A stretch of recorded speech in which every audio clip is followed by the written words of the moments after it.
presidente do Colegiado de Educação da Anvi. É um prazer estar com vocês aqui nessa tarde. Primeiro, quero pedir desculpas, por essa situação nossa de problema de transmissão. Agradecer a FECAM, através da Letícia.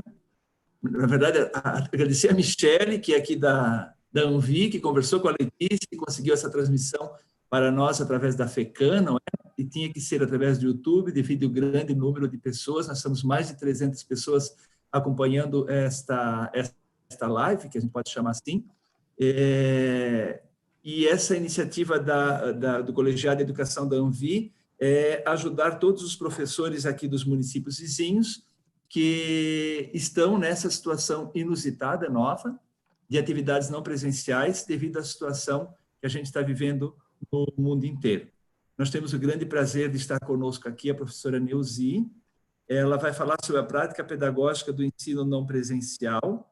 A professora Neuzi, ela hoje é gerente de capacitação e formação continuada do EAD da Uniaselv, então tem uma experiência não só recente, mas antiga, no EAD, através dessa instituição, e uma experiência muito maior ainda na educação básica, como secretária de Educação de Pomerode, como professora, como diretora de ensino na Rede Municipal de Educação de Pomerode, e ela junta muito bem essas duas temáticas que a gente está vivendo nesse momento, e está aqui para nos falar. Então, professora Neuzi, bem-vinda. Estamos muito felizes de você estar aqui conosco, com a palavra. Obrigada, Jorge.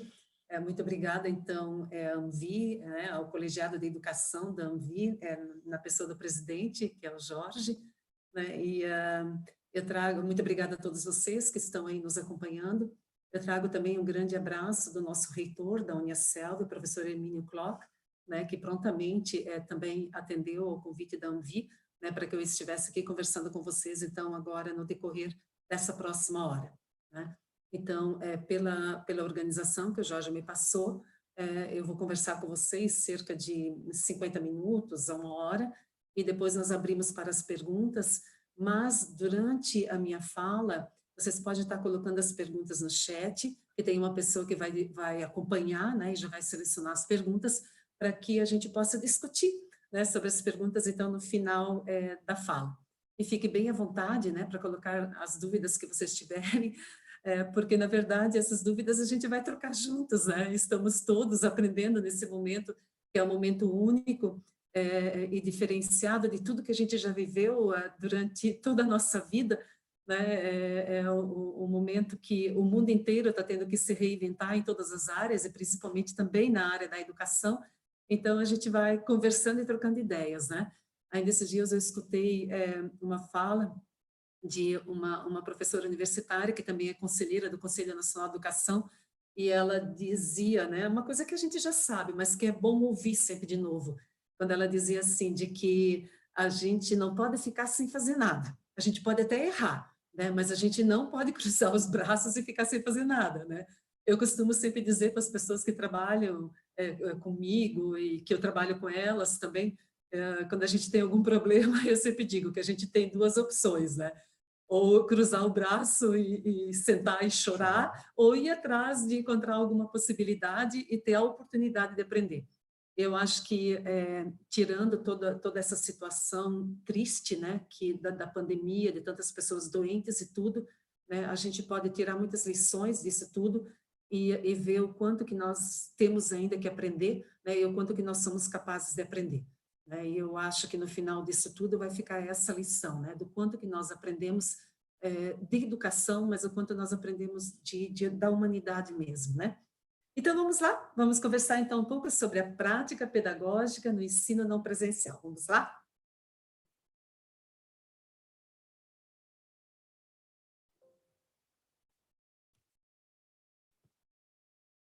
Bom,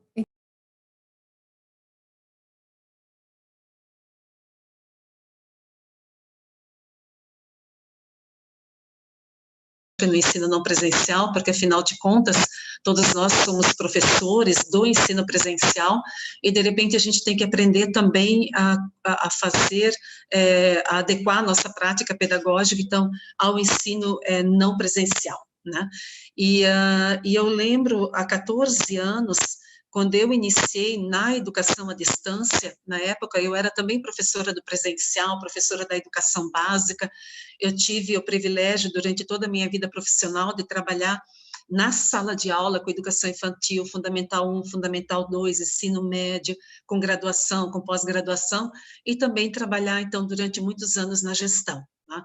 Mas aí, quando eu já trabalhava na graduação presencial da Uniaselv, quando então nós começamos a construir um modelo de educação à distância. Eu participei bem pouco dessa construção, mas estava lá junto também participando, e eu lembro o quanto que nós tivemos que estudar e aprender também a sermos profissionais e professores numa modalidade diferente daquela que nós tínhamos nos formado e de que era a nossa referência. Então, todos nós um dia tivemos que aprender, e um dia temos que aprender e continuamos aprendendo sempre. Então, os meus objetivos para essa nossa fala dessa tarde, por favor, no momento que vocês não conseguirem ouvir, que tiver algum problema, você sinaliza no chat, porque o pessoal está acompanhando, daí eles me falam, senão eu vou falando, tá bem? Então, os objetivos que eu tenho projetado primeiro, eu quero contextualizar um pouco a trajetória da educação básica no período da pandemia, porque quem já me conhece sabe que eu acho, que eu tenho certeza, né, de que a gente não pode ver só o momento presente, mas a gente tem que saber por que a gente está fazendo desse jeito agora, o que nos levou a fazer desse jeito, porque nós não estamos trabalhando com aulas não presenciais, né, por acaso, né, dentro de um contexto que não tem um significado e uma exigência, uma necessidade muito maior. Então, a gente precisa entender um pouco qual é essa trajetória que nos fez chegar até aqui. E eu digo para vocês já de antemão, é uma trajetória bem curtinha, que começou ontem, né, e que nós já estamos, que já avançamos tanto nesse 1 mês e pouco. Também o meu objetivo é refletir sobre as ações necessárias no contexto atual da educação básica, então, o que nós temos que fazer, e também, quem também já me conhece, que já foi meu aluno, tudo, eu sempre gosto de estar vinculando a teoria, a legislação, né, à prática da sala de aula, ao chão da sala de aula. Então, se a situação é esta, se temos que fazer assim, de que forma nós podemos fazer isto? Então, é nesse sentido que nós vamos refletir.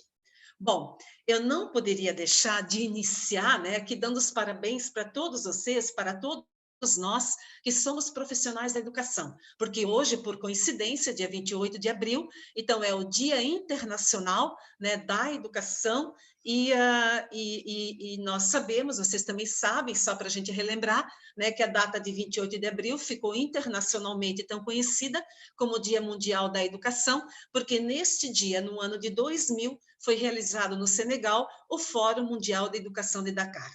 E neste dia, então, no ano de 2000, ou seja, há 20 anos atrás, nós estamos completando este ano 20 anos, né, do Fórum Mundial, nesse dia, 164 nações assinaram o documento Marco de Ação de Dakar, Educação para Todos, cumprindo nossos compromissos coletivos. E quando eu resgatei esse documento, eu não vou resgatar agora aqui para vocês, porque não é o nosso objetivo, né? Eu vi, por exemplo, 6 grandes objetivos do documento. E os 6 grandes objetivos parece que foram escritos para este momento que nós estamos vivendo agora de pandemia, porque eles falam de inclusão de todas as crianças e adolescentes no processo educacional. E é este o grande esforço que todas as redes municipais, estadual, as escolas privadas estão fazendo nesse momento, né, com o objetivo de incluir a todas as crianças de diferentes realidades sociais e econômicas, né, dentro do processo, para que elas não fiquem paradas, para que não interrompam o seu processo formativo. Então, parece-me que não é por um acaso, né, que nesse dia de hoje, né, no Dia Internacional da Educação, nós estamos aqui falando, né, de possibilidades para a gente conseguir incluir, então, inclusive aquelas crianças que fazem parte, né, dos grupos de vulnerabilidade social e que são as crianças que mais a gente se dedica. Tanto quando nós trabalhamos no ensino presencial, né, nos encontros presenciais, quanto agora nas aulas à distância. Bom, qual é o contexto, então, que o dia que nós estamos vivendo, o Dia Internacional da Educação, agora no ano de 2020? Então, a Organização Mundial da Saúde, ela declarou a pandemia no dia... Só um pouquinho, Jorge, eu queria tirar essa janelinha aqui, porque ela me atrapalha. Minimizar? Clique em cima do preto e puxa para cima. Ah, ótimo, muito obrigada. Perdão, pessoal. Então, no dia 11 de março, tá? Ou seja, né, há um mês e pouquinho, que a Organização Mundial de Saúde declarou a pandemia. Então, vocês podem ver que isso aconteceu ontem. Quanta coisa que já aconteceu nesses praticamente 45 dias. Tá? Bom, naquela ocasião, quando foi declarada a pandemia, a Organização Mundial da Saúde, ela recomendou 3 ações básicas. Entre elas está o isolamento. Então, a partir da recomendação do isolamento, os estados e municípios vêm editando decretos e outros instrumentos, né, que normatizam todo o enfrentamento de emergência da saúde pública, e entre essas ações está a suspensão das atividades escolares.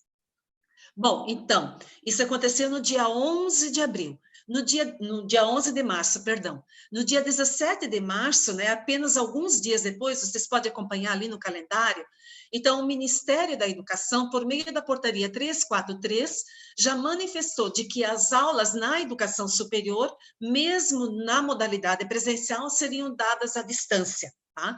Essa portaria ela teria validade para 30 dias, mas ela foi também revogada, né, ampliando para mais 30 dias a validade da portaria, né, e ajustando outras situações que a educação naquele momento também necessitava.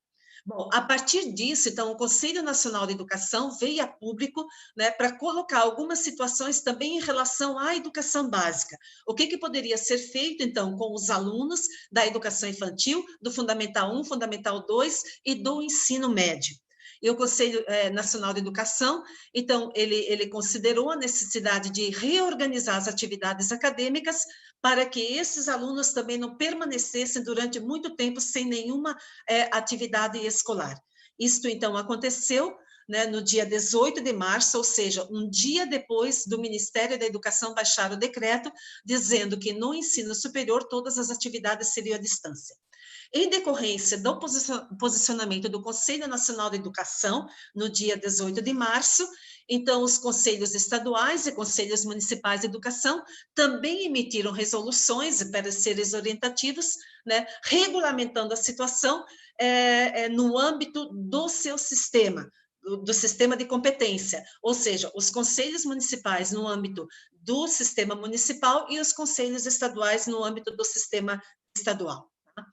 Bom, daí nós já chegamos aí em 1º de abril, né? E no dia 1º de abril, então, o governo federal, ele editou a medida provisória número 934, né, que daí veio como um alívio, mas ao mesmo tempo a preocupação permanece, quando então o governo federal diz que nós não precisamos cumprir na educação os 200 dias letivos, mas precisamos cumprir as 800 horas letivas, conforme estabelece a Lei 93/94, que é a Lei de Diretrizes e Bases da Educação Nacional. Então, os municípios, os estados, enfim, podem reorganizar o calendário escolar, desde que não deixem de cumprir as 800 horas, né, e que não se faz necessário que se cumpra, então, essas 800 horas em, no mínimo, 200 dias letivos. E daí, continuando, entendendo um pouco mais sobre toda essa trajetória e fazendo uma retrospectiva bem rápida aqui, né? Agora, no dia 17 de abril, na semana que passou, então, em função de que está se estendendo esse tempo de paralisação e que a gente ainda não tem previsão de volta, né, às aulas presenciais, então, o Conselho Nacional de Educação, sentindo a necessidade de regulamentar uma série de processos, né, na educação básica, então o Conselho Nacional de Educação lançou um edital de chamamento, onde então ele chamou toda a sociedade organizada para que apresentasse sugestões de como pudesse ser feita, como que a educação poderia ser organizada nesse momento que está sendo feita à distância, que está sendo feita de uma forma não presencial, e como que já pode estar, os sistemas e as redes podem já prever a volta, né, dos encontros das aulas presenciais, e como podem organizar, então, o calendário escolar. Tá? E, então, nós tivemos no documento referência, desse edital de chamamento, ele já colocava algumas situações bem sérias que nós tínhamos que discutir, que tínhamos que pensar, né, como a dificuldade para a reposição de forma presencial, né? Então, o documento referência já colocava dessa dificuldade da integralidade das aulas suspensas no final do período de emergência, com o comprometimento severo também do calendário de 2021 e de 2022. Ou seja, em não havendo nenhum tipo de reposição durante este período em que nós não estamos tendo aula, e os municípios que não estão fazendo nem as aulas à distância, né, da dificuldade que teria para fazer e que terão para fazer essa reposição de forma presencial, comprometendo o calendário de 2021 e inclusive de 2022.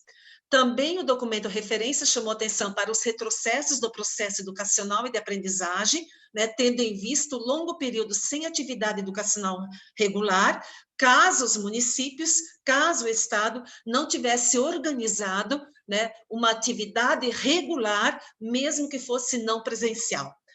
Depois eu vou estar falando um pouco sobre essas atividades regulares, ou seja, não é assim, de vez em quando eu mando alguma coisa para os meus alunos. Não, é uma atividade sistematizada e regular, de acordo com o horário de aula dos alunos, né?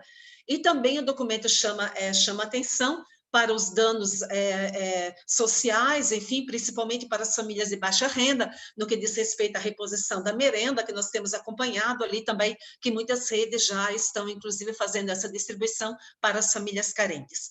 E também a gente tem situações, né, por esse Brasil afora, do abandono e aumento, então, da evasão escolar, por conta desse longo período, né, de afastamento das crianças e adolescentes do espaço escolar. Bom, e hoje, então, né, dia 28 de abril, como nós estamos? Qual é a nossa expectativa? A expectativa, e eu estou aqui, né, com o meu coração apertado, esperando, então, a divulgação da resolução do Conselho Nacional de Educação, com as diretrizes a respeito dos próximos passos da educação brasileira nesse tempo de pandemia, né? E uma vez, então, o Conselho de Educação hoje está fazendo essa votação do documento final dessa resolução, que então, por sua vez, vai ser encaminhado ao Ministério da Educação para a homologação. Uma vez homologado, esse documento vem, então, para as redes municipais, rede estadual, para a rede privada de ensino, para que seja cumprida. Agora, é interessante a gente ver esse movimento todo para a gente entender, e eu gosto de falar com vocês, meus colegas professores, porque às vezes nós nos atemos lá ao nosso espaço restrito da sala de aula, e muitas vezes a sala de aula para nós ainda são as quatro paredes, nós ainda não entendemos que a sala de aula hoje está onde tem um aluno aprendendo, né? E às vezes a gente fica tão focado nisso que a gente não entende todo o contexto que nós estamos envolvidos. Então, eu tenho certeza que quando essa resolução virar, né, vai ter bastante gente que vai se ocupar, um tempo precioso que precisaria para preparar as suas aulas, vai se ocupar em criticar o documento, e a gente, claro, pode concordar e não concordar, mas a gente tem que saber que esse documento, né, quando foi aberta a chamada, ele teve, né, olha só que coisa maravilhosa como o Brasil está mobilizado. O Conselho Nacional de Educação, do dia 17 até o dia 23, recebeu em torno de 400 contribuições. Essas contribuições vieram de organizações representativas e órgãos públicos e privados, da educação básica e do ensino superior. Essas 400 contribuições vieram de instituições de ensino e profissionais da área da educação, e inclusive de pais de alunos da educação básica. Porque, graças a Deus, hoje, embora a gente tenda a se focar mais naqueles pais que não contribuem, nós temos hoje muitas famílias, né, se aliando e alinhando, eu digo aliar e alinhar, são dois verbos diferentes, né, com a escola, né, na tentativa de garantir, então, a educação. E, ao mesmo tempo que teve essas 400, em torno de 400 contribuições, também o Conselho Nacional de Educação realizou, né, o webinar com a União Nacional dos Dirigentes Municipais da Educação, a Undime, com o Conselho Nacional dos Secretários da Educação, o CONSED, faltou uma letra D ali, com a União dos Conselhos Municipais de Educação, a UNCME, e com o Fórum Nacional de Conselhos Estaduais de Educação. Então, vocês podem ver que foram alguns dias de bastante trabalho, né, e um dos relatores, inclusive, desse documento, é bastante conhecido nosso, aqui de Santa Catarina, né, que é o conselheiro Eduardo Deschamps. Bom, o fato é que, né, pessoal, O fato é que nós vivemos uma pandemia, né, que nunca na história da humanidade se viveu uma situação como essa, né, depois do pós-guerra, tá? E essa pandemia, então, função do novo coronavírus, o Covid-19, e por conta disso nós precisamos nos reinventar. Infelizmente, não adianta nós nos manifestarmos, sairmos na rua, fazermos uma grande manifestação contrária, porque essa é uma situação que está instalada e que nós precisamos, então, nos reinventar e achar uma possibilidade para que nossos alunos possam, então, continuar, né, com o seu processo formativo. Então, para garantir os direitos individuais à educação, que lá já o documento de Dakar coloca isso, tá? Que a nossa Constituição coloca o direito à educação de cada um e de cada uma das crianças brasileiras e dos adolescentes, né? É preciso, então, planejar e ofertar todas as possibilidades de ensino para contemplar os alunos de diferentes condições sociais. Ah, mas não é ideal a gente fazer atividades, imprimir e levar na casa do aluno? Não, não é o ideal, mas para algumas famílias é o que se tem nesse momento, tá? Então, nós precisamos encontrar possibilidades, tá? Precisamos definir estratégias para os alunos que têm e aqueles que não têm acesso à internet, tá? Porque também não podemos ficar com esse discurso, né, de que os alunos não têm acesso. Nós sabemos de uma série de redes municipais que fizeram pesquisa e viram, para sua surpresa, já o número de famílias que hoje têm acesso à internet. Ah, mas é uma internet fraca? Sim, eu moro aqui no centro da minha cidade, quantas vezes, né, a internet cai? Porque hoje, no mundo inteiro, o que mais está sendo utilizado, quer seja no campo profissional, no campo da área da saúde, no campo da área da educação, é a internet, né? Então, a internet está sobrecarregada em alguns horários no mundo todo, não é privilégio daquele nosso aluno ou daquele nosso professor. Temos que reorganizar o calendário escolar, né? Nós vamos falar um pouco mais sobre isso adiante. Temos que avaliar o processo de ensino e de aprendizagem agora, no decorrer das aulas não presenciais e também no retorno das aulas presenciais, vamos falar um pouco sobre isso também. Temos que tomar muito cuidado, meus colegas, muito cuidado para registrar as atividades devolutivas aos alunos. Então, se vocês, a forma de diário de classe que vocês têm, registre lá, no dia tal, no horário tal, foi trabalhado o conteúdo tal, com a turma tal, de tal forma, assim, disponibilizado isto, tive o retorno daquilo. Quanto mais registro vocês conseguirem fazer das atividades que vocês realizarem, mais vocês vão conseguir validar depois essas atividades, né, quando retornarem os encontros presenciais e que vocês tiverem que reorganizar o calendário escolar, né, através dos conselhos municipais e dos conselhos estaduais como órgãos normativos. E, claro, capacitar toda a rede de ensino, porque é o momento de aprender mais do que nunca. Como o evento de hoje, né, que também já faz parte dessa conversa, né, de capacitação. Tá? Bom, e quantas pessoas? 600. Bom, nesse momento, né, o Jorge está me colocando aqui que nós temos 600 pessoas então nos acompanhando. Então, vamos lá. A respeito do calendário escolar, antes de nós entrarmos, então, lá na prática pedagógica propriamente dita, né? O que estava no documento referência do Conselho Nacional de Educação, e a tendência é que venha nessa resolução. Por isso, eu já trago para essa discussão, aproveitar para a gente discutir um pouco isso. Tá? Embora que nós, professores, nesse momento, né, nós temos que ter uma visão do todo, mas temos que focar toda a nossa energia aí, né, para nós prepararmos atividades pedagógicas, né, de forma que a gente consiga atender às necessidades de aprendizagem dos nossos alunos no tempo que estamos vivendo. Então, o que o documento referência colocava? Que a organização do calendário escolar deve se dar de maneira... Eu fiz esse recorte, pessoal, porque eu achei muito importante conversar sobre isso com vocês.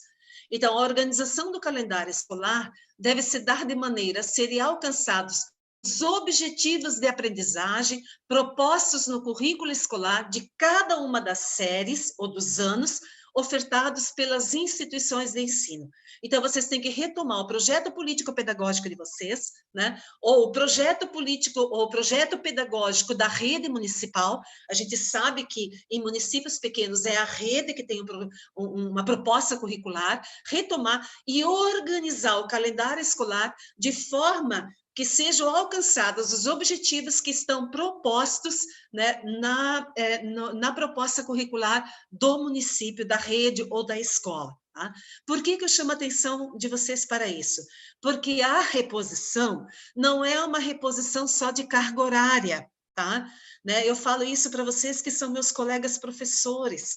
É muito mais do que repor uma carga horária, sabe? É olhar para a criança e ver o que ela aprendeu durante esse tempo. É valorizar o que ela aprendeu, é valorizar para além daquilo que ela memorizou, né? Mas aquilo que fez com que ela aprendesse a lidar com as adversidades do dia a dia, com as adversidades desse tempo. Né? Quando vocês fizerem avaliação diagnóstica no retorno às aulas presenciais, essa avaliação diagnóstica tem que ser muito bem planejada pela rede, pela escola, pelo professor, tem que ser uma atividade coletiva e bem discutida, porque ela não é só uma avaliação para ver o que o meu aluno memorizou de atitudes, de fatos, de conceitos, né?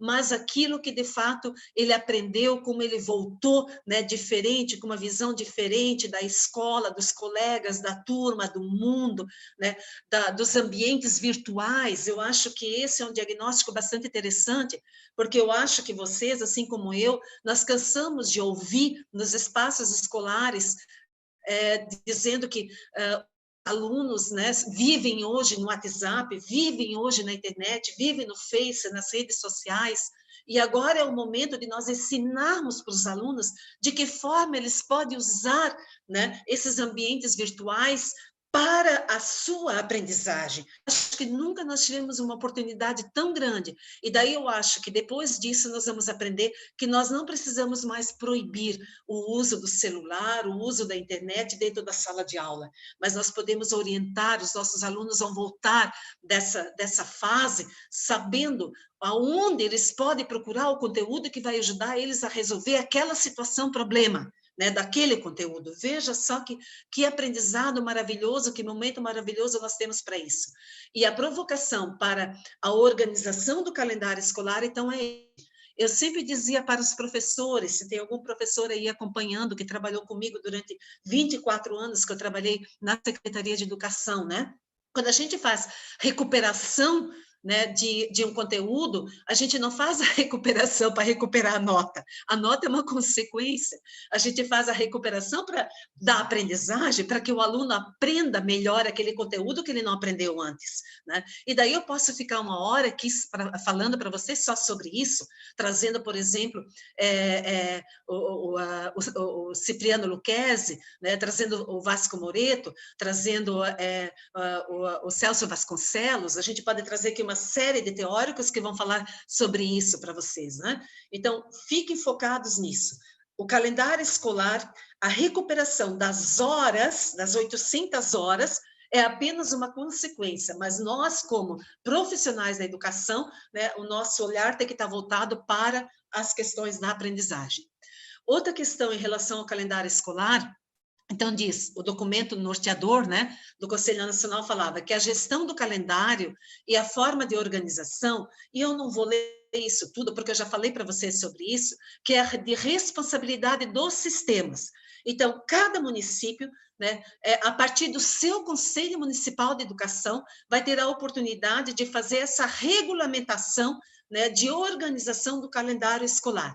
Claro, obedecendo toda a legislação federal e a legislação do próprio sistema de ensino. Né? E daí nós temos o documento aponta para duas possibilidades de cumprimento da carga horária mínima estabelecida pela LDB. Nesse momento, lembrando, carga horária mínima 800 horas, não necessariamente 200 dias. Né? Então, eles colocam que tem duas possibilidades de recuperar as 800 horas, pessoal. A primeira é a reposição da carga horária de forma presencial, ou seja, né, o município não faz nenhuma atividade agora à distância, nenhuma atividade não presencial, e quando voltar, e a gente não sabe quando volta, né? Então, quando voltar, ele vai ter que recuperar de forma presencial as 800 horas, e daí eu creio que comprometendo de uma forma muito severa o calendário dos próximos anos, inclusive. Tá? E a segunda possibilidade que o documento traz é a realização, então, de atividades pedagógicas não presenciais, que é o que nós estamos conversando agora e que a maioria dos municípios está se organizando, né, para que depois possam ser validadas, tá? Para que se possa, então, cumprir essas 800 horas no final, de preferência, até o final deste ano, ou no máximo até o início do ano que vem, não comprometendo, então, o calendário de 2021, tá? E essas atividades não presenciais, elas podem ser mediadas ou não por tecnologias da informação e comunicação. Por exemplo, aquela nossa criança que mora lá no interior, que de fato não tem acesso, né, a nenhuma tecnologia, né, não tem acesso à internet, enfim, né, eu tenho sempre muito medo de falar, viu, Jorge, de não ter acesso à tecnologia, porque para mim tecnologia não é a ferramenta, para mim tecnologia é o conhecimento, né, e o nosso aluno também lá do interior tem acesso ao conhecimento, né? Ouvindo o professor Cassiano, por exemplo, numa palestra que ele deu, ele diz que a internet, as plataformas são mídias, tá? A tecnologia é o conhecimento construído, né? Então, eu sempre tenho um pouco de medo de falar, mas no momento a gente ainda usa a fala da tecnologia porque parece que ainda é mais compreensível, né, como ferramenta mesmo, tá? Bom, então, vamos seguindo. Quais seriam, então, os meios e tecnologias de informação e comunicação? Veja bem, nós temos as ferramentas síncronas e assíncronas, tá? Por que eu trago isso para vocês? Porque vocês precisam entender se vocês vão trabalhar com ferramentas síncronas ou com ferramentas assíncronas. As ferramentas síncronas são aquelas que têm a possibilidade quando o professor e o aluno estão em aula ao mesmo tempo. Ou seja, você está numa plataforma que você vê os seus alunos te veem, em tempo real, você conversa com eles e eles conversam contigo. E também tem as ferramentas assíncronas, que não ocorrem ou não se efetivam ao mesmo tempo. Ou seja, são aquelas ferramentas onde você deposita o seu material, né, produzido, e eu vou conversar com vocês sobre como se dá essa produção, né, e você deposita lá e o aluno vai acessar essas atividades num outro momento, né, e lhe dar o retorno das atividades. Então, alguns exemplos de ferramentas síncronas, né? O telefone, o chat quando você coloca lá, por exemplo, ao vivo, né? O vídeo que você está conversando com seus alunos, videoconferência, webconferência, enfim, não preciso ler tudo isso para vocês. E exemplos, então, de ferramentas assíncronas, né? Que é o e-mail, que você manda uma mensagem, o aluno vai abrir essa mensagem, vai te dar a devolutiva depois, mas que não é ao mesmo tempo, e plataformas, né, que permite que você coloca lá, deposita lá as atividades, o aluno vai acessar e vai te dar o retorno num outro momento. Tá? Então, assim, de forma síncrona ou assíncrona, as atividades pedagógicas não presenciais podem acontecer. Então, por favor, pessoal, não é o momento agora da gente ficar discutindo, é melhor a ferramenta síncrona ou a ferramenta assíncrona. Não. O melhor é aquilo que você faz de forma que o aluno e a família dele entendam, numa linguagem dialógica, tá? A forma de como você faz essa interação, porque a interação acontece tanto nas ferramentas síncronas quanto nas ferramentas assíncronas, né? Então, como que pode acontecer? Por meios digitais, videoaulas, conteúdos organizados em plataformas, enfim, e também por meio de programas de televisão, de rádio. Alguns municípios fizeram parceria, né, com televisões locais, no caso de municípios grandes que têm emissora de televisão. Alguns municípios fazem através de rádio, né? Alguns fazem através de material impresso com orientações pedagógicas distribuído aos alunos. Os pais vêm buscar na escola, ou a escola leva até a casa dos alunos, enfim, cada um está encontrando uma possibilidade. E não é o caso da gente discutir o que é certo e o que é errado, é o caso da gente discutir o que é possível e viável nesse momento, tá? Pela orientação de leituras, projetos, enfim. Então, a comunicação é essencial nesse processo, assim como a elaboração de guias e orientação das rotinas e atividades educacionais não presenciais para orientar famílias e estudantes sob a supervisão de professores e dirigentes escolares. Então, o que eu queria dizer para vocês? Não importa a forma, tá? O que precisa é incluir, né, incluir a todos, e incluir é atender cada aluno com o mesmo conteúdo nas suas necessidades, assim como é também quando a gente tem a aula presencial. Ou seja, o conteúdo é o mesmo, a metodologia que é diferente. Bom, e daí eu passo aqui, já chego lá nas orientações para a educação infantil, tá? Então, o documento, inclusive, é do Conselho Nacional de Educação, ele traz algumas orientações para as crianças das creches, de creches, né? Que são as crianças de 0 a 3 anos, conforme a LDB coloca, tá? Então, o que o documento coloca? Que nós podemos elaborar orientações para os pais, indicando atividades de estímulo às crianças, leituras de textos pelos pais, brincadeiras, jogos, músicas de criança. Ah, Neuzi, mas você não sabe, né? Os pais lá da minha comunidade, da minha turma, tem pai que nem sabe ler, lê, que nunca senta com seu filho.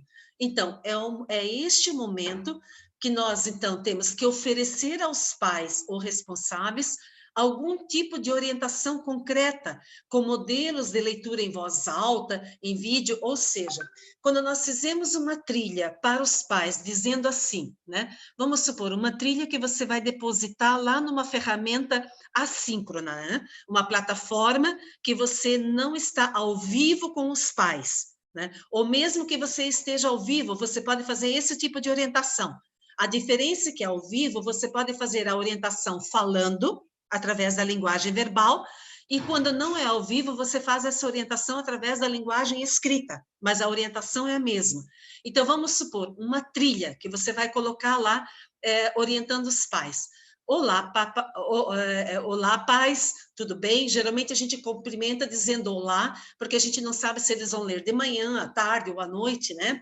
Tudo bem com vocês? Pois é, estou aqui preocupada, né, com saudades dos seus filhos, a escola está vazia, a creche está vazia, eu estou sentindo muita saudade, e eu gostaria de conversar com vocês sobre como nós podemos organizar este momento, né, para que o seu filho continue tendo uma atividade sistematizada, para que esse período não traga tanto prejuízo para o desenvolvimento dele como sujeito, né, como criança, o desenvolvimento cognitivo, emocional, afetivo, social, enfim. Então, eu preciso da sua ajuda. Eu posso contar com a sua ajuda, pai? Posso contar com a sua ajuda, mãe? Ou se a criança vive, né, com avós, posso contar com a ajuda de vocês, né? Vocês têm que contemplar a individualidade, a realidade de cada criança.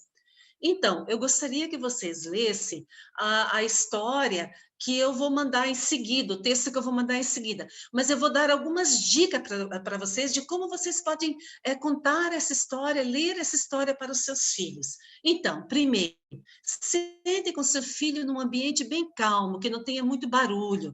Segundo, leia primeiro esse texto antes, para você poder ler com entonação, né, com alegria, para que o seu filho preste atenção. Então, essas orientações todas vocês precisam dar para os pais, sabe? Não é só assim, colocar lá, ler o texto tal, tá? Após o texto perguntar, né?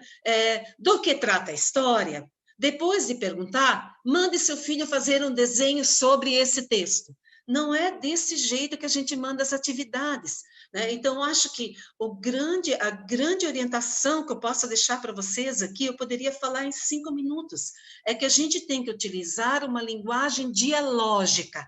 Uma linguagem dialógica é uma linguagem diferente de uma linguagem, por exemplo, informativa, é diferente, é um gênero textual diferente, por exemplo, de um texto literário, né? Uma linguagem dialógica é uma linguagem conversada, é uma linguagem que você conversa com o leitor, né? Nós utilizamos muito essa linguagem na educação à distância, porque os nossos 300 mil alunos estão no Brasil todo, e daí, através do livro, através da trilha, o que é uma trilha?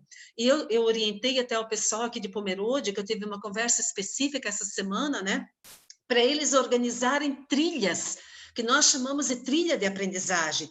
O que tem a trilha? Eu tenho um exemplo que eu vou passar para vocês em seguida. Então, na trilha você vai conversando, né, ou com o aluno, quando é o caso já do ensino fundamental, dos alunos maiores, né, não do ciclo da alfabetização, mas, por exemplo, o 4º, 5º ano, o Fundamental 2, o ensino médio, você conversa na trilha com os alunos.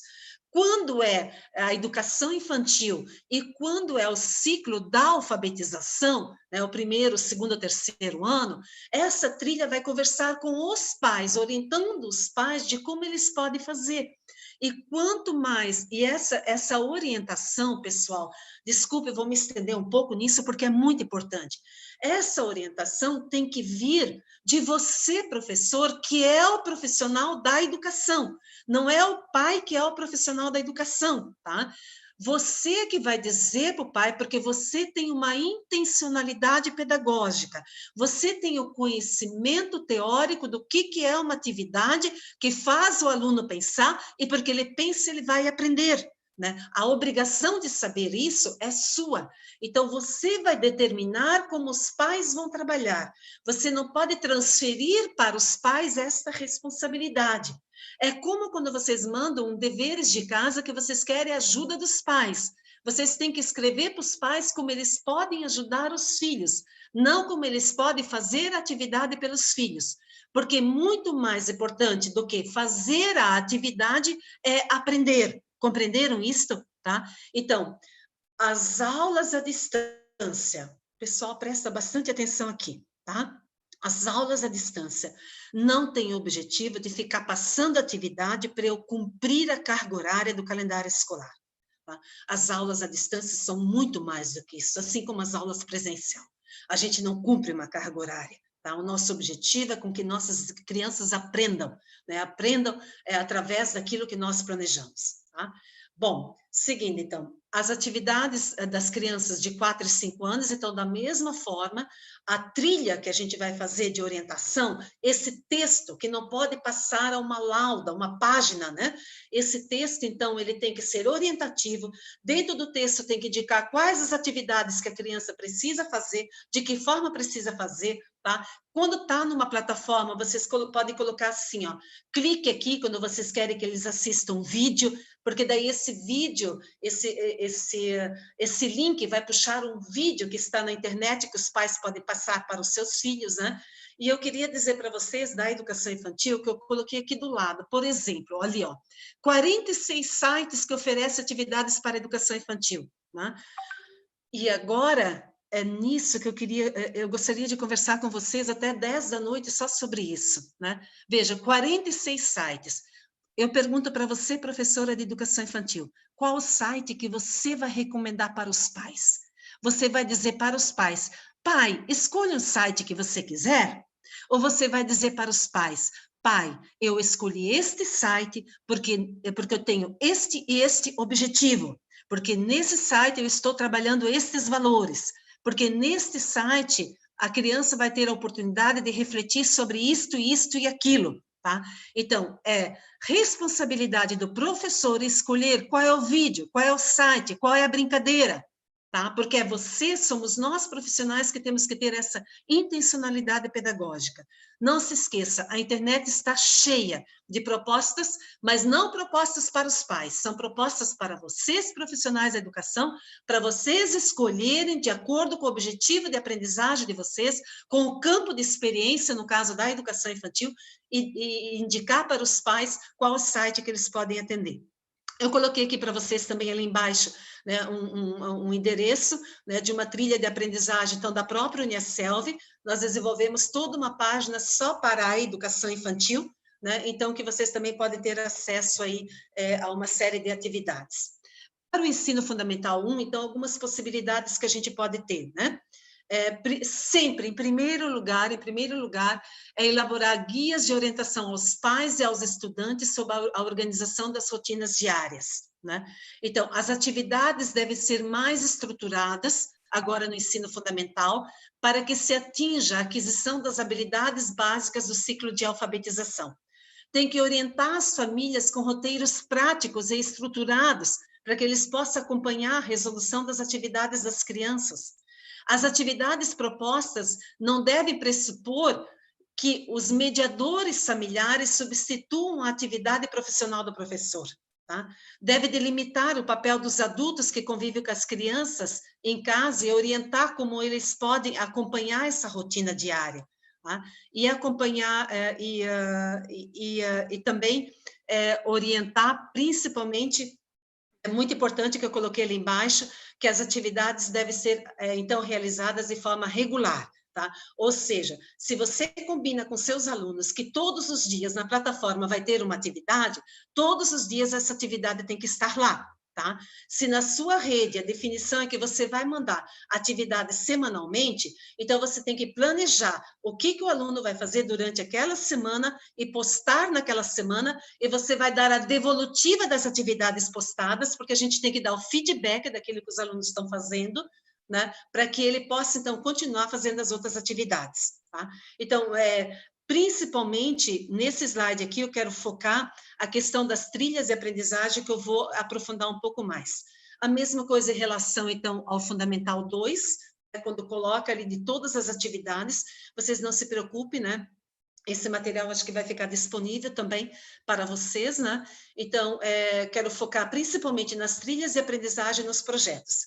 Mas no Fundamental 2, eu queria dizer para vocês assim, né? E eu fico imaginando, porque eu sou professora de chão de sala de aula, eu fico pensando assim, desenvolver um projeto, né? Então, imagina vocês, lá na sua disciplina, né? Ou mesmo no Fundamental 1, nós vamos desenvolver um projeto agora para nós estudarmos um pouco o que é a pandemia, o que o mundo está vivendo. Então, alunos, eu gostaria que vocês me escrevessem, que vocês me mandassem quais as dúvidas que vocês têm sobre o coronavírus, sobre o Covid-19. O que vocês já sabem sobre o Covid-19? O que nós precisamos pesquisar? Aonde nós vamos pesquisar? Ou seja, são projetos que a gente desenvolve tanto nas aulas presenciais, que também é possível agora desenvolver, principalmente nas aulas não presenciais. Tá? Daí eu trago aqui para vocês, numa linguagem dialógica, né? Que a linguagem dialógica é a essência da comunicação na educação à distância, ou nas aulas à distância, como vocês queiram chamar, enfim, tanto faz, tá? Mas a linguagem dialógica tem que estar presente nesse momento para você se comunicar, então, com a família e com os alunos. Então, eu coloquei aqui, eu fui pensando, quando eu fui elaborando o material, né, eu fui pensando aqui como que eu poderia estar fazendo uma trilha, por exemplo, para o meu 5º ano, que a gente vai estudar células, tá? Então, cada um de vocês que está me ouvindo, tenta transpor, né, esse exemplo aqui, e olha que é um exemplo assim que eu fui escrevendo, né? Por isso eu não coloquei autor ali, né? E daí tenta transpor isso para a turma que você atende. Então, por exemplo, eu escreveria lá na minha trilha de aprendizagem que eu iria disponibilizar para os meus alunos, né? Olá, na aula de ciências de segunda-feira, nós vamos estudar células. Ou na aula de hoje, né? Agora, se você colocar, vai postar, por exemplo, no domingo, vai postar qualquer dia da semana, você quer que isso corresponda à aula de segunda-feira. Então, ali você coloca como você acha melhor. Eu coloquei assim: olá, na aula de ciências de segunda-feira vamos estudar células. Sabe por que estudamos células? Daí você coloca por que é importante estudar e compreender as células. Qual é o objetivo de você estar estudando as células? Não é assim que você faz na sala de aula, tá? Ou você na sala de aula só diz para os alunos assim: pessoal, agora abra o livro na página tal e vamos ler lá o texto sobre células. Ou você diz para os alunos: abram um caderno e vamos copiar do quadro agora o texto sobre células. Eu tenho certeza que vocês não fazem mais assim, porque vocês já sabem que os alunos não aprendem desse jeito, tá? Que o aluno aprende pensando, que o aluno não aprende copiando, tá? Porque copiar não é escrever é compor, escrever é pensar nas palavras, é pensar no texto, é usar a linguagem para organizar o pensamento, como diz Vygotsky. Né? Então, aqui você também vai escrever: olha, sabe por que estudamos células? Porque é importante para isso, no corpo humano, para a gente entender isso, entender aquilo, né? E daí você continua: você já sabe muitas coisas sobre células, pois já estudou nos anos anteriores, porque nós já sabemos que os alunos já estudaram e que já sabem algumas coisas. Ou você ainda pensa que o aluno vem para a tua sala com uma folha de papel em branco que não tem o pré-conhecimento já? Nós sabemos que já tem, tá? Daí você coloca: procure lembrar o que você já estudou sobre células, mas agora é a hora de avançar. Você sabia que citologia é o estudo das células? Mas não é só isso. Está curioso? Saiba mais assistindo o vídeo que está no link. Eu coloquei o link ali. Pessoal, eu digitei células no YouTube, apareceram 300 vídeos. Eu escolhi um para colocar aqui, tá? Então, tem muito material que você pode usar. E daí eu ainda digo para o aluno assim, ó, enquanto você assiste, preste atenção no que a apresentadora fala sobre, e daí você coloca ali o que você quer que o aluno foque, né, no que é para ele prestar mais atenção, né, no período que ele está assistindo, então, esse vídeo, como a gente faz na sala de aula, porque a gente não passa o vídeo só para preencher o tempo, não é mesmo? A gente coloca ali o que a gente quer que ele aprenda com aquilo. Quando terminou o vídeo, você pergunta, assistiu? Gostou? Pois é, o vídeo tratou e daí você faz uma síntese de todo o conteúdo, né, e encaminha para a leitura do texto do livro. E sabe por que eu estou falando isso? Porque não adianta, pessoal, a gente dizer, pessoal, nós vamos estudar célula. Leiam, então, lá da página 15 até a página 18 do livro de ciências e façam a atividade da página 19. Porque a aprendizagem se dá através de uma atividade mental superior, tá? No córtex cerebral. E quando que os neurônios fazem sinapses? Quando que a aprendizagem acontece? Quando o aluno, quando o sujeito da aprendizagem recebe uma nova informação, estabelece relação com aquilo que ele já sabe e constrói um novo conceito. É nesse momento que o aluno passa a pensar diferente sobre célula e que a aprendizagem aconteceu. E quando a gente passa a pensar diferente, nós nunca mais esquecemos. Nós esquecemos só quando nós só memorizamos. Bom, e daí continua, né? Então, gostou do que aprendeu? Escreva, então, agora com suas palavras o que mais lhe chamou a atenção no que nós estudamos hoje. Se quiser colocar um conceito que está no livro ou em outro material, você pode fazê-lo. Mas não esqueça de colocar aspas e dizer o nome do autor. Nesse momento, você já está ensinando o aluno, está trabalhando o tema transversal de ética, que é a questão da autoria, que é a questão da atividade intelectual, de não roubar a fala do outro e colocar como se fosse sua, né? Que é uma aprendizagem atitudinal, o conteúdo atitudinal segundo Zabala, né? E daí você termina dizendo, através dessa atividade, consigo saber o que você aprendeu. Estou ansiosa esperando o seu texto, né? Então, veja, aqui está um texto simples, mas olha tudo o que você conseguiu encaminhar através de uma trilha de aprendizagem. Tá? Vou passar um pouco sobre isso, né? Eu gostaria só de colocar, porque nós temos uma série ainda de atividades que eu queria trabalhar com vocês, como a gente começou um pouquinho mais tarde, né? Então vamos mais os 10 minutos e a gente abre para as perguntas de vocês, tá bem? Então, veja, tanto no ensino presencial, tanto nas aulas presenciais, como nas aulas à distância, professor, professora, diretora, especialista da educação que está ali me acompanhando, tá? Tanto numa situação quanto em outra situação, você tem que se perguntar, qual é a concepção de ensino e de aprendizagem que eu tenho? Porque nenhuma prática pedagógica é neutra. Mesmo que você diga, eu não sigo nenhuma teoria, né? Toda prática sua tem por detrás, tá, um referencial teórico. Tem, até a Thelma Weiss tem no livro Diálogo entre o Ensino e a Aprendizagem, o capítulo que ela diz, ideias, concepções e teorias que fundamentam a prática de todo professor, mesmo quando ele não tem consciência delas. Tá? Então, veja, eu pergunto para você, quando você trabalha com seus alunos, a sua prática pedagógica, ela revela uma concepção empirista de ensino e de aprendizagem ou uma concepção construtivista de ensino e de aprendizagem? E rapidamente, só para dizer para você, se você trabalha numa concepção empirista, você acredita que os alunos aprendem através dos órgãos dos sentidos. E daí você acha que o aluno aprende visualizando, ouvindo, né, através da visão, da audição, do toque.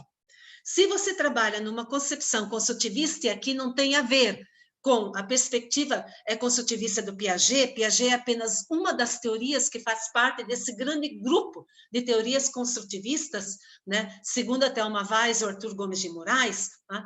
Então, se você trabalha nessa concepção, você acredita que o teu aluno aprende porque pensa desde a mais tenra idade. Eu sempre falo para os professores da educação infantil, quando o teu bebê lá, de 8 meses, de 9 meses, está engatinhando na sala de aula, para cá e para lá, e de repente você coloca no meio do trajeto dele um colchonete, coloca um obstáculo, coloca uma cadeira virada, que o aluno se depara com aquela cadeira, tá? Tem um problema para resolver, e ele tem que pensar como ele vai fazer para transpor aquele colchão enrolado que está aí, tá? Ou voltar, ou passar por cima, ou passar pelo lado, ele está diante de um problema para resolver. Ou seja, ele tem que pensar, e porque pensar ele aprende. Quando vocês, professores, no ensino fundamental, né, definem com o aluno de vocês uma questão de problema de um projeto de ensino e de aprendizagem, como diz o Fernando Hernandes no livro A Organização Curricular para Projetos de Ensino e de Aprendizagem, quando vocês definem essa questão-problema e pesquisam e utilizam as diferentes ciências para responder essa questão-problema, tá? Vocês estão trabalhando numa concepção construtivista. Então, tanto nas aulas presenciais, quanto nas aulas à distância, eu deixo esta pergunta para vocês. Você, professor, trabalha numa concepção empirista ou trabalha numa concepção construtivista?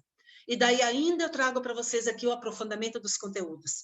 Professor, professora, especialistas da educação, gestores que estão me acompanhando, tá? Porque você que é gestor, acima de tudo, tá? Você não é gestor da escola, do prédio, você é gestor do conhecimento. Você precisa, junto com a sua equipe, definir estratégias de ensino e estratégias de aprendizagem, né? Isto que é ser um gestor na área da educação. Então, as atividades que são propostas para os alunos no dia a dia, que nível de aprofundamento elas trazem, as atividades que vocês vão propor para os alunos de vocês agora, que nível de aprofundamento elas trazem. Eu fico muito triste quando eu vejo nos jornais, né?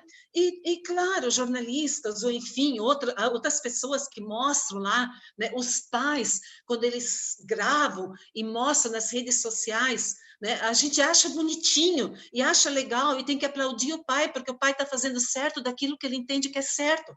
Mas nós, como profissionais que estudamos, nós sabemos que agora que passou o dia do índio, quando a gente pega um cocar e manda a criança pintar aquele cocar, é uma atividade numa concepção empirista, que a criança não está aprendendo, não está pensando, não está refletindo, né? O que é o índio, o que o índio faz, como é que ele vive, quem foi o índio, qual a importância dele na história do Brasil, como é que eles vivem hoje, né? Então, que nível de aprofundamento a gente coloca? Apenas no nível de conhecimento do conhecimento daquele conteúdo, de compreensão do conteúdo. Veja, o conhecimento, ele envolve só ver, enxergar, ouvir. A compreensão já envolve inferir, né? A aplicação desse conteúdo em determinada situação, a análise desse conteúdo, a síntese. Quando a gente pede para o aluno fazer uma síntese, sabe? Fazer uma síntese requer um nível muito aprofundado do conhecimento.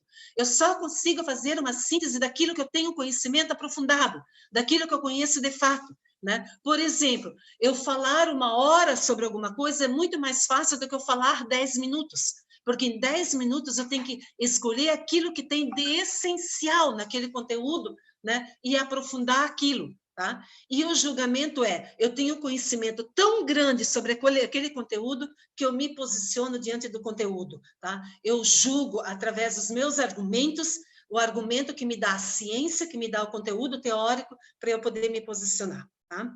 E nisso tudo, então, como fica o atendimento educacional especializado, eu acho que é importante a gente colocar isso um pouco também, né? Sobre isso. Então, assim, sobre atendimento educacional especializado, sobre educação especial, enfim, as crianças que estão na rede regular também, né? Eu entendo, tá?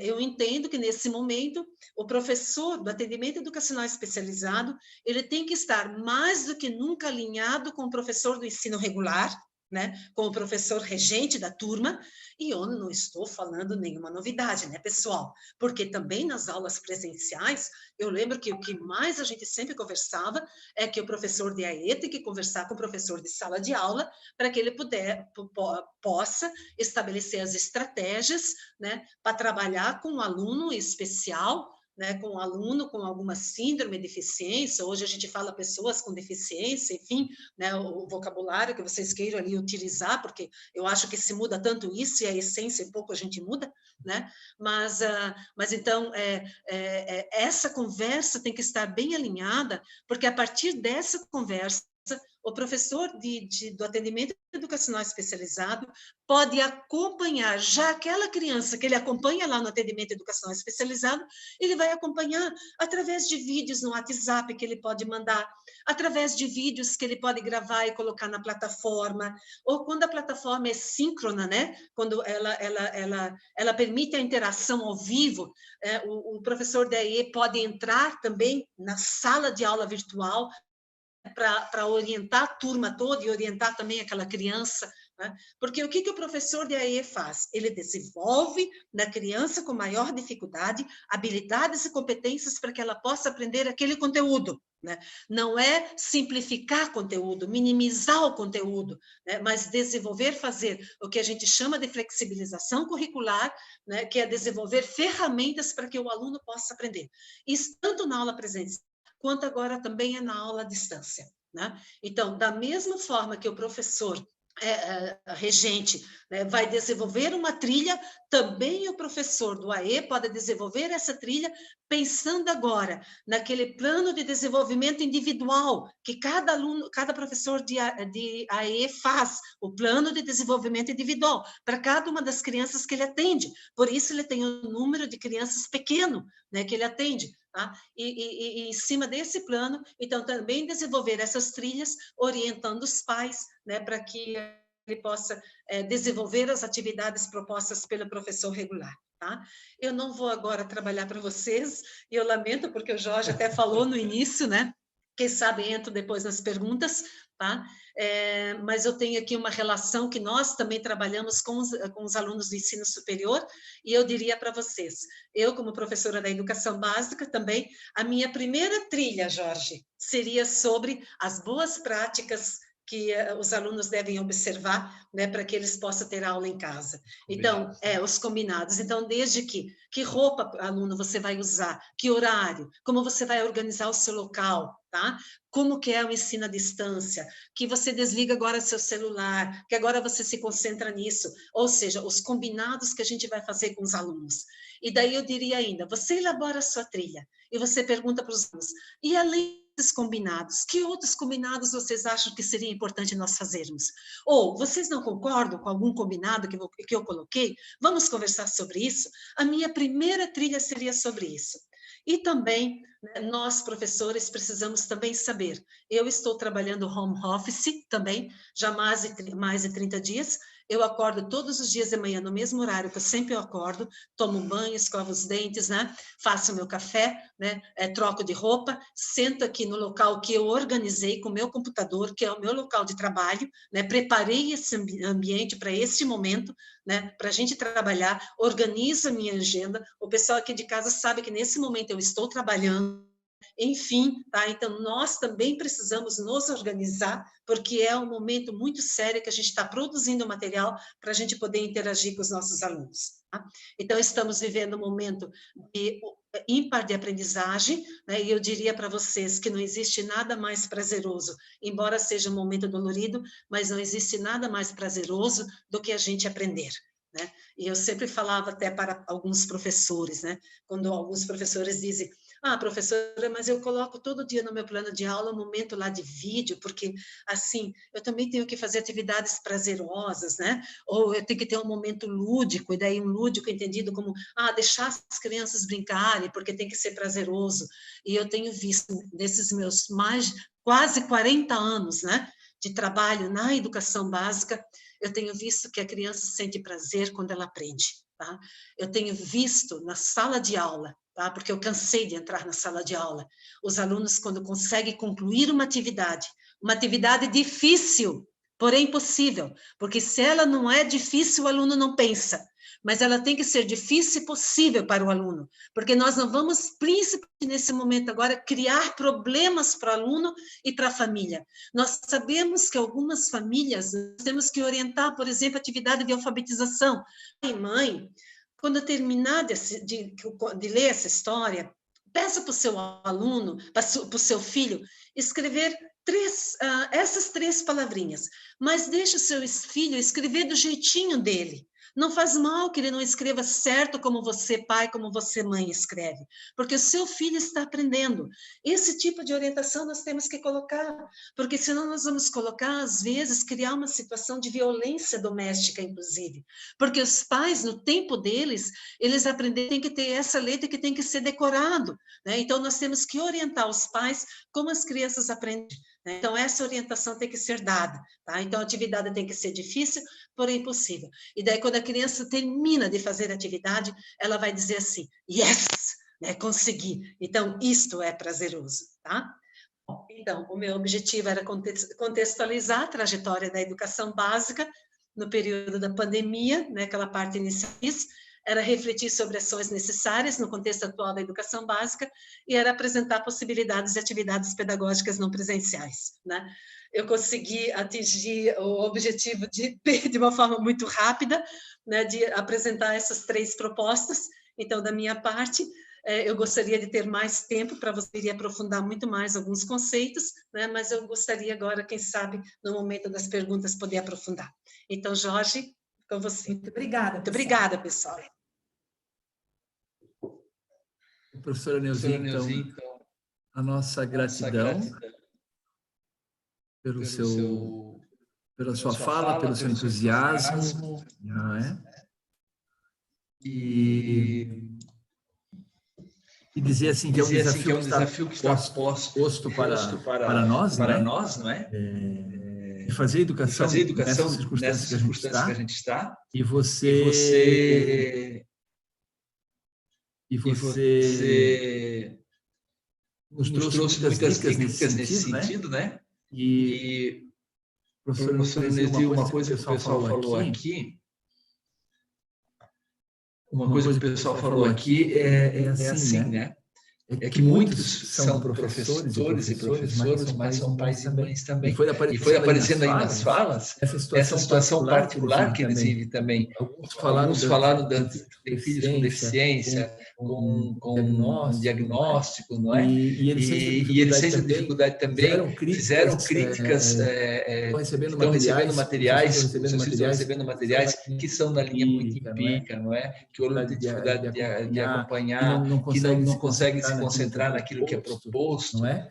Isso pode ser um chamamento para o professor também, que está aqui participando da palestra, né? Professora Neuzi.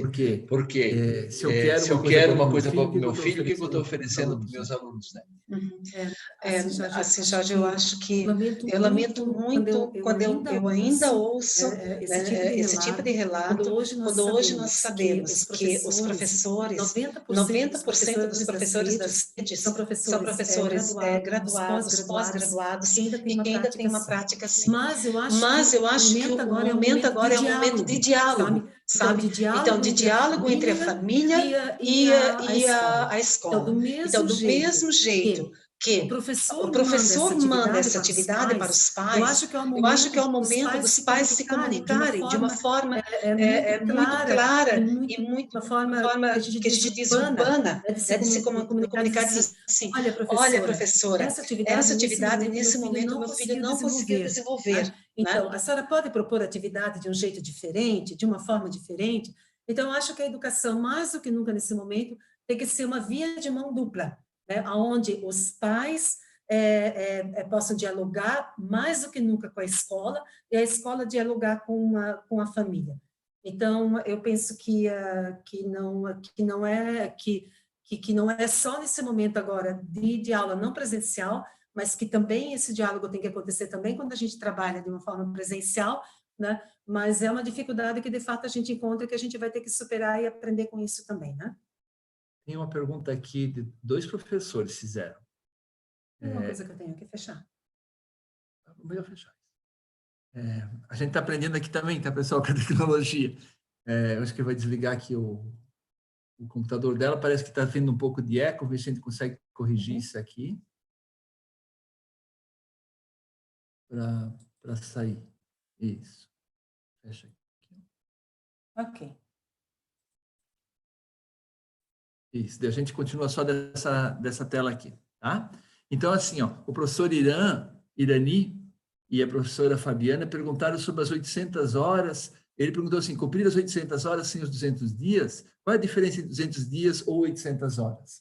Ainda mais nessa situação que houve a medida provisória agora, né? E que o Conselho também está regulamentando a proposta, quer dizer, professora Neuzi, já está chegando para nós o texto provisório, sem correção de português, aprovado pelo Conselho Nacional de Educação. Acabou de chegar no meio da sua palestra. Tá? Ah, que bom.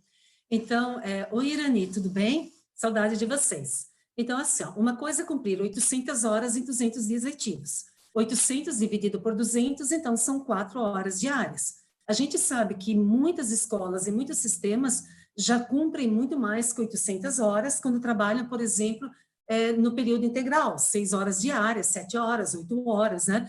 Então, eu acho que a grande diferença, quando o Ministério da Educação coloca, né, junto com o Conselho Nacional de Educação, que nós não precisamos cumprir os 200 dias letivos, quer dizer que nós podemos cumprir 800 horas em 120, 150 dias letivos. Podemos, inclusive, cumprir 800 horas em 100 dias letivos, desde que a rede tenha disponibilidade de espaço físico e professores, estrutura, enfim, para trabalhar 8 horas por dia em 100 dias, que também dá 800 horas. Tá?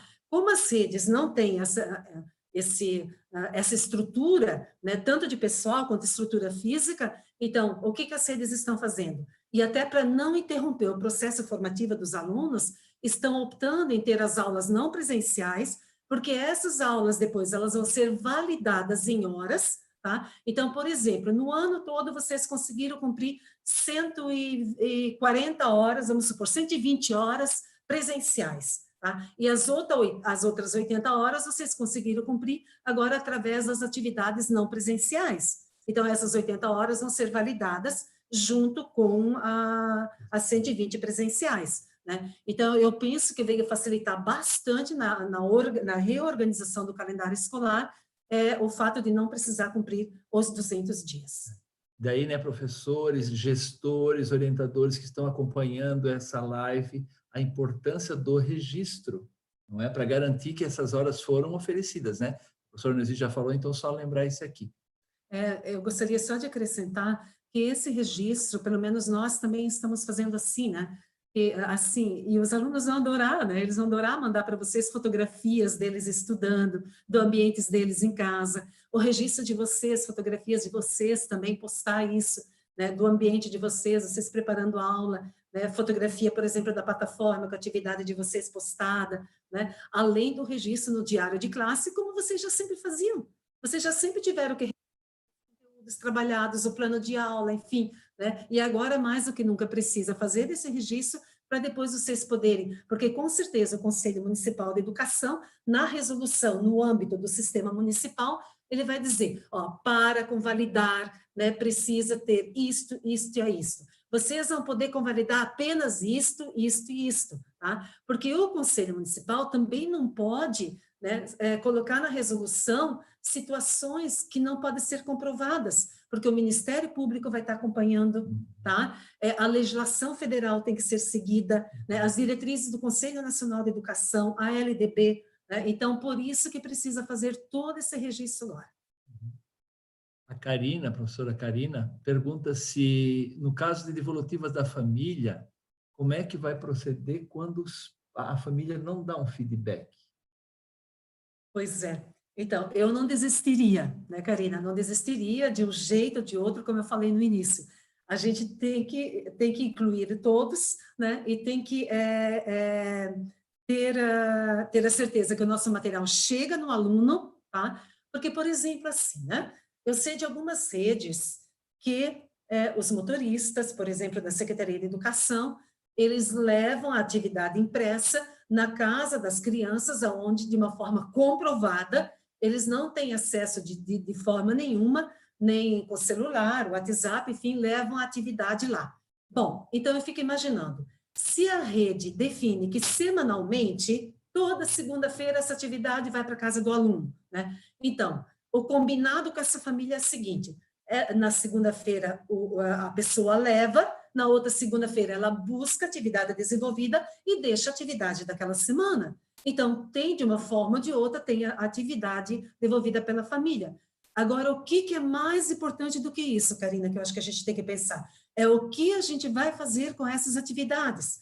Pelo amor de Deus, professores, gestores, orientadores, supervisores, tá? Essas atividades não vêm para nós, professores, agora, para a gente colocar lá errado, certo, tirou nota 2, tirou nota 3, sabe? Não é esse o tipo de avaliação, como o Lucchesi fala, né? Não é o ato de examinar, é o ato de avaliar.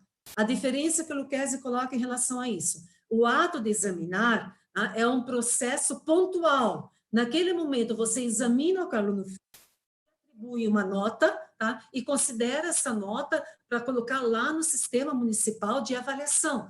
O ato de avaliar é um ato diagnóstico.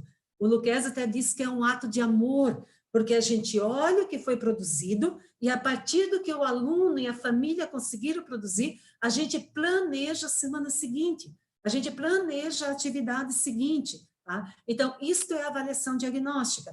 E daí, Jorge, eu só preciso também colocar isso, que a avaliação diagnóstica, o que diz o documento norteador do Conselho Nacional de Educação, não é uma avaliação diagnóstica só do processo, mas a avaliação diagnóstica, o Conselho chama atenção no retorno das atividades presenciais. E eu me arrepio, inclusive, quando eu falo isso para vocês, porque não tem como a gente não falar isso com o coração, né? Porque a educação tem que passar pelo coração. Vocês têm que passar pelo coração dos alunos de vocês.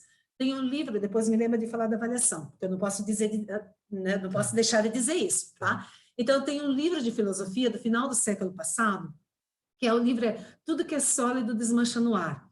E em determinado momento, o protagonista do livro, né, relatando tudo, todas essas novidades, todas essas mudanças que ele encontra, e ele passeando no shopping, ele diz que tem tantas luzes, tantas cores, tantos movimentos, tantas novidades, e ele diz, e tudo me passa pelos olhos, e nada mais me chega ao coração, né? Então, acho que o nosso desafio maior e a aprendizagem maior que a gente tem é chegar no coração das pessoas. E a educação, e daí nós temos teóricos que falam sobre isso, Vallon diz, né, que a aprendizagem passa através das relações emocionais que eu mantenho, né, com a minha turma, enfim, mas voltando a falar da aprendizagem, da avaliação. Então, veja, quando voltarem os encontros presenciais, eu falei um pouco para vocês agorinha, tem que ter essa avaliação diagnóstica.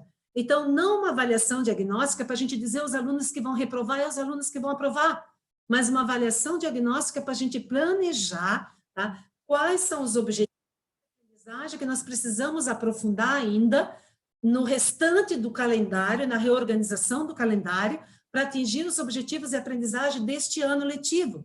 Então, é para isso, é uma avaliação diagnóstica que nós vamos fazer, né? E quais são os alunos que vão precisar, de repente, de vir no contraturno escolar e ter uma recuperação, sabe? Então, isso é avaliação diagnóstica. Então, tanto uma avaliação diagnóstica no decorrer agora desse processo, quanto essa avaliação diagnóstica no retorno dos encontros presenciais, das aulas presenciais.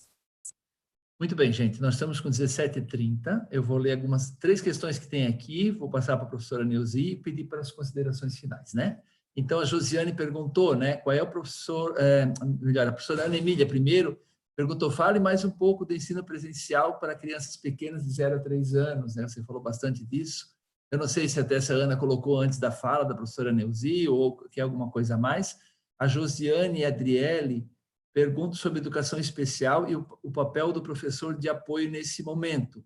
E também a Karina fala como monitores escolares ficam nesse momento. Eu não saberia exatamente o que a Karina se refere, se os monitores seriam... Talvez o segundo professor. Segundo professor, ou professor de apoio, né? Chamam de nomes diferentes. Se você puder falar um pouco disso. Tá, então, a primeira pergunta foi sobre a criança de 0 a 3, isso, né? Então, professora, eu acho que trabalhar com a criança de 0 a 3 anos é um desafio tanto nas aulas presenciais, quanto agora também nas aulas não presenciais, né? A diferença é que lá a gente tem que ter bem claro, porque assim, na nossa formação de pedagogo, nós temos algumas disciplinas lá que falam sobre o desenvolvimento humano, o desenvolvimento infantil, sobre as teorias de aprendizagem. Então, quais são as características da criança de 0 a 3 anos? Eu tenho falado isso muito agora com o meu filho, a minha filha, né, que ficaram papais e mamães agora recentemente também, e dizendo para eles assim, tá?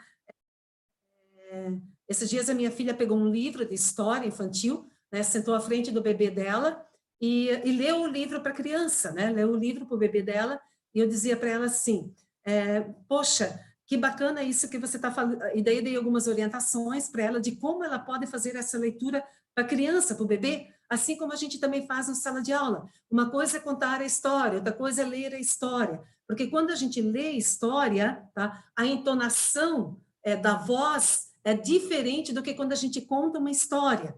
Quando a gente fala com uma entonação de voz e usa um tipo de linguagem. Quando a gente lê uma história, a gente usa um outro tipo de linguagem, uma outra entonação de voz. Tá? E é essa entonação de voz, tá, que já desenvolve a atividade mental superior das crianças. Então, tudo que vocês fazem na sala de aula para desenvolver a linguagem da criança. Então, por exemplo, você conversa com a criança olhando de frente para a criança.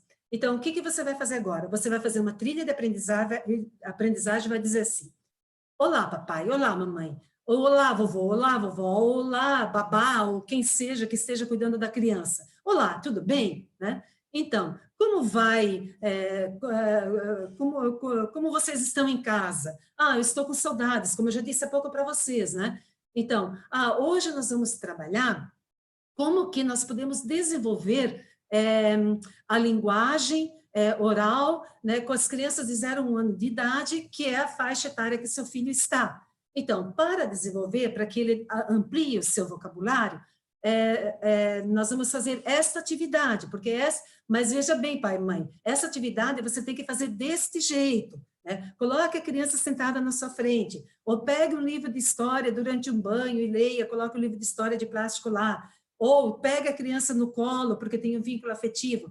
Enfim, tudo que você faz na sala de aula com a criança de 0 a 3, você vai orientar os pais para fazer.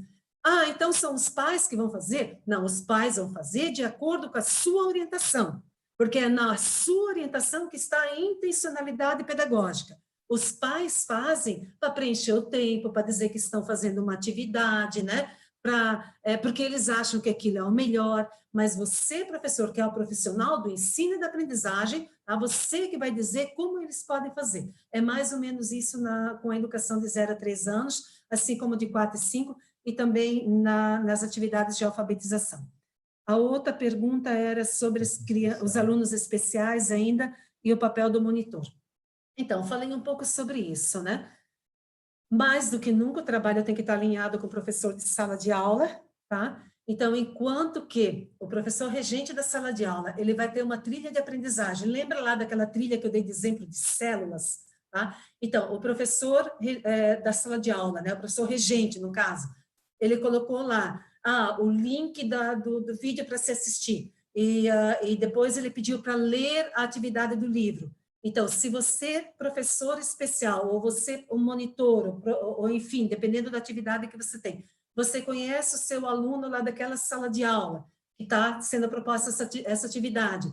Então, você vai adequar a atividade de leitura do livro, né, e vai dizer para o pai e para a mãe assim, olha, pai, olha, mãe, esse texto do livro, né, você substitui por esta atividade que eu estou mandando aqui, né, por essa atividade prática. Então, você pode mandar algumas imagens, você pode, por exemplo, entrar no Google e procurar um jogo, uma atividade, né, um quebra-cabeças, que o aluno pode estar montando para estudar aquele conteúdo. Né? Então, você também vai ter uma trilha de aprendizagem que você vai estar mandando de uma forma especial para esse aluno. Né? Então, é um trabalho bastante alinhado com o professor de sala de aula. E no restante, eu tenho toda certeza que cada um e cada uma de vocês, que está nessa situação, vai encontrar a melhor forma para trabalhar com aquele aluno que é único, que é individual, né, que tem uma atividade única, né, que tem uma necessidade única. Você vai encontrar a forma de trabalhar com esse aluno. Né? O que a gente está dando aqui são orientações gerais, né, que podem te dar uma ideia daquilo que você é capaz, né, de fazer junto com o professor lá para atender o aluno. Bom, eu teria tantas coisas que eu gostaria de conversar ainda com vocês, né? Mas eu agradeço muito a paciência de vocês. Eu espero ter contribuído com vocês, né, nesse momento, com algumas reflexões.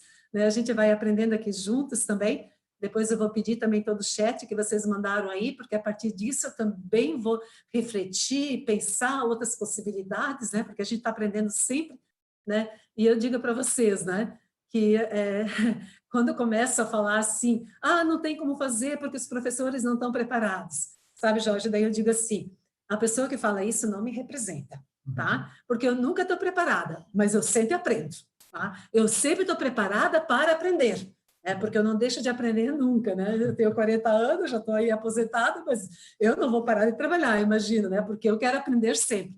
Então, todos nós temos a capacidade de aprender e eu então, desejo para vocês, né, muitas alegrias, né? E que vocês cuidem. Fiquem lá na casa de vocês, se cuidem, cuidem da família de vocês, né? Porque nós estamos vivendo num momento muito delicado, de aumento de casos, enfim, essas coisas todas, né? Então, não relaxem, né? Cuidem dos filhos, dos pais idosos, né? Eu também tenho meu pai idoso, então a gente precisa cuidar. Então, continue se cuidando e faça o melhor possível, tá? Porque no final de tudo, que a gente possa colocar a nossa cabeça no travesseiro e pensar, eu dei o melhor de mim. Um grande, forte abraço para vocês. Professora Neuzinha, então, a nossa gratidão, de forma bem particular, especial para você, pelo seu testemunho, pelo seu entusiasmo, como a gente já havia dito, né? E pelo que a gente aprendeu hoje aqui, tá? Eu quero que você leve o nosso abraço ao professor Hermínio, que né, o reitor da Uniaselv, por essa possibilidade de disponibilizar a sua pessoa, o seu tempo, não é? Para preparar essa fala e fazer essa fala conosco. Então, leva para ele a nossa gratidão, que a Uniaselv faz parte da vida de muita gente que esteve nesse chat, né? Muitos de nós fomos professores, somos alunos, não é? Acadêmicos, fizemos na Uniaselv, muitos de nós somos crias, vamos dizer assim, da Uniaselv. Então, a nossa gratidão e essa preocupação que a Uniaselv sempre tem de ser parceira, principalmente desses municípios que são próximos aqui, não é? E a nossa região da Anvi, a Uniaselv, a sede da Uniaselv está dentro da Anvi. Então, leve a nossa gratidão por isso. Eu quero agradecer também a Michele, né, que é a nossa secretária lá na Anvi, que possibilitou conseguiu essa possibilidade de transmissão através do pessoal da FECAM, que a gente também deixa a nossa gratidão, sempre parceiros, querendo ajudar os municípios de Santa Catarina a fazer mais e melhor. Tá?